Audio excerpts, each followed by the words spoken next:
I wanted to fight, but I took the doctors and my dad's and my team's advice, and we pulled out the fight. I'm gutted. Daniel's not feeling well, so I went up. That's the first time I discovered that the boxer was not well. And then lo and behold, the doctors were called. Two independent doctors came and read their findings to us. It's foolishness. How can you be so stupid? That's street mentality. This is world-class boxing. This is top-level boxing. If you want to bring that stuff to boxing, that's what happens.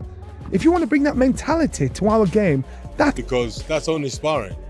If you get dropped in sparring, it means you're learning. Tomorrow morning you don't get dropped in the same shot. So him getting dropped in sparring, that means he's learning on the job. So Daniel Dubois has finally spoken from the hospital after a brutal sparring knockout ahead of his fight with Fabio Wardley. Oh, guys, and I can't wait to give you guys some fight news soon. Reports revealed that Dubois was heavily dropped during sparring and rushed straight for medical attention. Early updates described the situation as serious, raising major concerns about his condition. Like, unfortunately, a show of that magnitude, to be pulled out of it, people don't think about how does the boxer feel to lose the opportunity of fight. Despite the setback, Dubois later addressed fans in a live update, saying he still wanted to go ahead with the fight. However, his team and doctors stepped in and shut that idea down immediately. The sauce is good. And so when I'm hearing these things, I'm like, nah.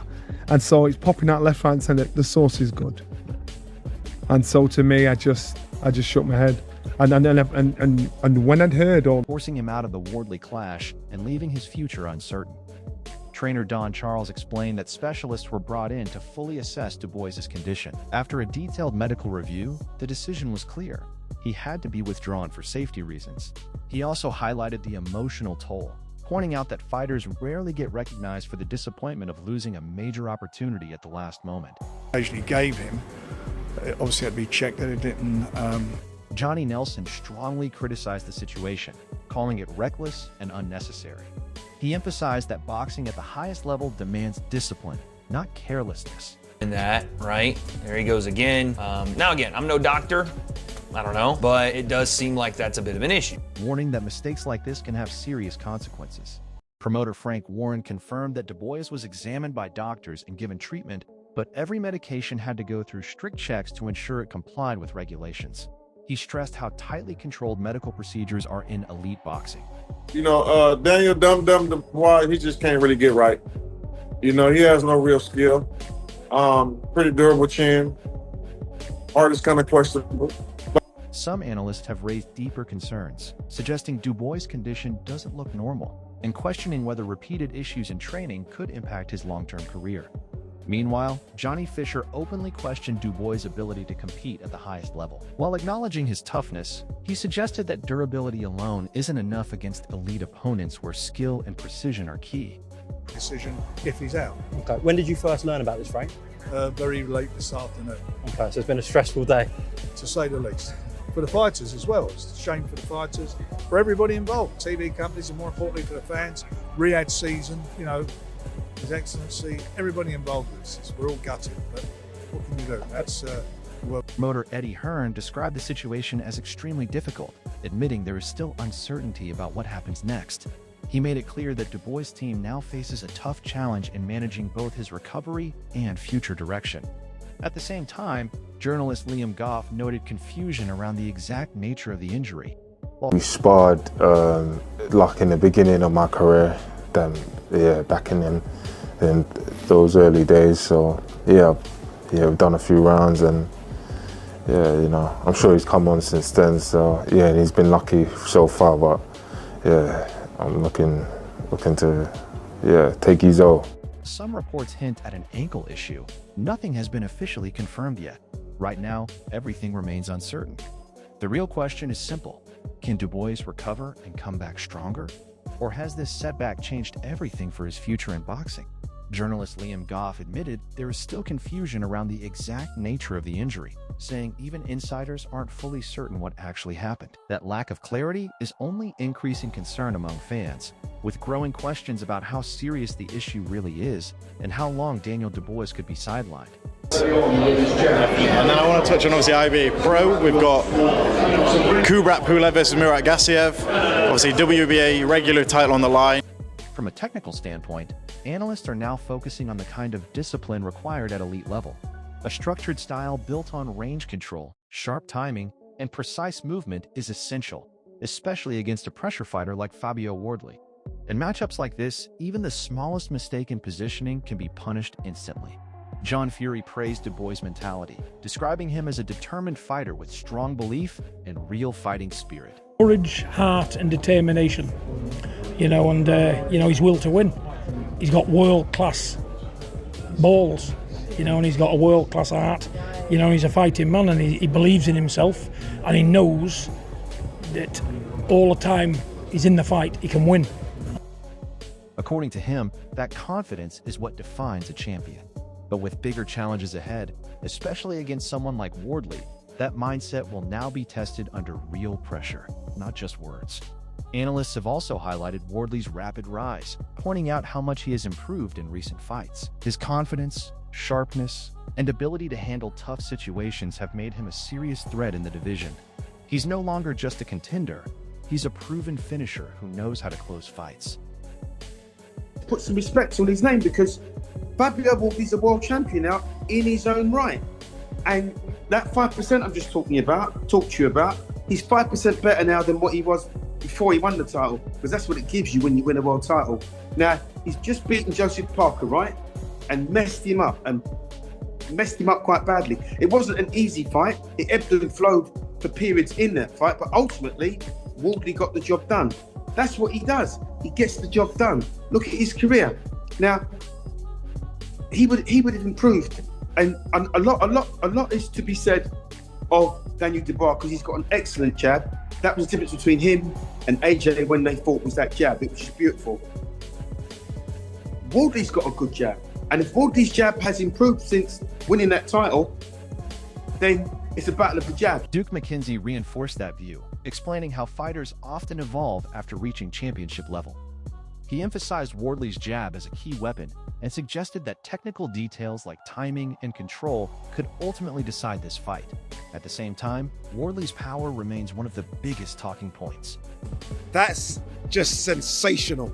Honestly, that is just brutality at its best. I have picked against Fabio 2 or 3 times. I will never pick against him again. That being said, I picked against Dubois a couple of times. I think it's 50-50, and this isn't fencing, because I 51-49 Fabio. Fabio can crack, unlike any heavyweight I think right now in the division, but he takes a lot of punishment. Like, we've seen it, and I don't think you can take that type of punishment early from Dubois. But it's a tremendous fight. And look, if it does happen, credit to both. Credit to Dubois. To do Usyk, Miller, Hrgovic, AJ, Usyk, Wardley is better than any run minus Usyk in the heavyweight division. And, by the way, Parker was... Some experts believe he is among the hardest hitters in the heavyweight division right now. However, there are concerns about how much punishment he absorbs in return, something that could become dangerous against a puncher like Dubois. For Dubois, many believe the real battle is mental, not physical. He already has the strength and power, but the key will be composure and confidence under pressure. About mindset, Dom recognises that it's not about the physicalities with Daniel Dubois, never has been. Yeah. You know, he's a big, strong guy, and like, if you get his mind right and he's that self-belief there, and that's what Dom will be working on with him. It's not many that should beat him ever. No. Against a relentless opponent like Wardley, staying calm in crucial moments could make all the difference. Trainer Don Charles also reflected on his past working relationship with Dubois, describing it as respectful, but admitting the timing of their split felt difficult.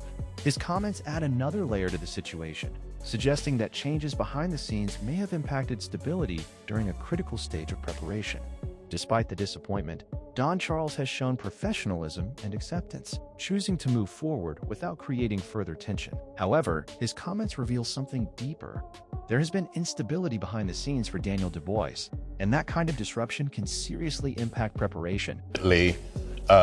Daniel's father in particular, he recognized what I've done Yep. for Daniel and the father. And I too recognize what they done for me as a coach. So it's a mutual thing. Yep. Like I said, it was a sudden ending, and that doesn't sit well with me in the way that it ended. I haven't got this entitlement that I must be Daniel Dubois' coach. No, fair enough. But the timing of it, when 48 hours prior to me being dismissed, sacked, Yeah.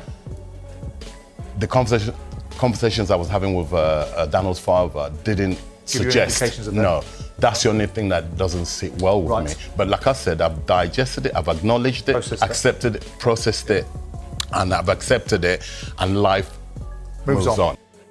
Especially heading into a high-pressure fight against Fabio Wardley. Charles spoke openly about the emotional split, describing a relationship built on mutual respect, but admitting the timing of his departure didn't feel right. While he holds no bitterness, the situation adds another layer of uncertainty around Dubois' camp during a crucial phase of his career. Meanwhile, Tyson Fury has framed this fight as a true heavyweight spectacle. He sees both Dubois and Wardley as dangerous, powerful fighters in their prime. You know, in heavyweight boxing, unlike any other weight division, you're one punch from victory, one punch from disaster. So it's not a question of the first one to land, because Dubois, there isn't enough lateral movement. You can only teach him so much. Dubois he's been to the top of that tree.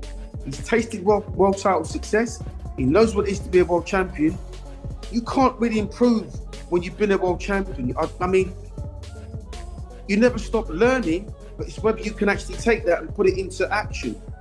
For me, there's not enough movement from Daniel Dubois. Making this a pure clash of raw force. According to Fury, there's no clear advantage here. It's young power versus young power, where every exchange carries knockout potential. His breakdown goes beyond hype. Fury believes this fight isn't just about tactics. Two guys, one a champion, one a former champion, and two guys that I think generally can hurt each other from the very first bell. So this is going to be a dangerous one. Do we get a nice handshake between the two of you? Of course. Fist bump. Let's go. Let's go. Why a fist bump over a handshake? Why not? It's a gentleman's sport. Normally there's a handshake. It started sizing me up already. It's about who lands clean first and who can survive the chaos that follows. On the other side, Wardley has made his mindset crystal clear. Knockout power defines everything about his approach. He isn't looking to outpoint opponents, he's looking to finish them. That kind of mentality makes him incredibly... Described it well, it was hellacious. You know what it is? It came as a big surprise. Like you've watched so many Nick Ball fights, I can't even remember him being hurt. Like, he just seems to always just gather his thoughts and get through tough fights, and we've seen him in tough fights. Dangerous because he commits fully in every moment of the fight. Even when discussing durability or distance, Wardley always returns to one thing: his ability to end the fight instantly. It's not just confidence, it's belief. And against a fighter like Dubois, that mindset turns this matchup into a high-risk, explosive battle from the very first bell. Analysts have also pointed to Wardley's rapid evolution. Since reaching a higher level, he looks sharper, more composed, and far more confident. His performances in tough fights have proven he can handle pressure and still find a way to win. The message is clear: Wardley is no longer just a contender. He's a proven finisher.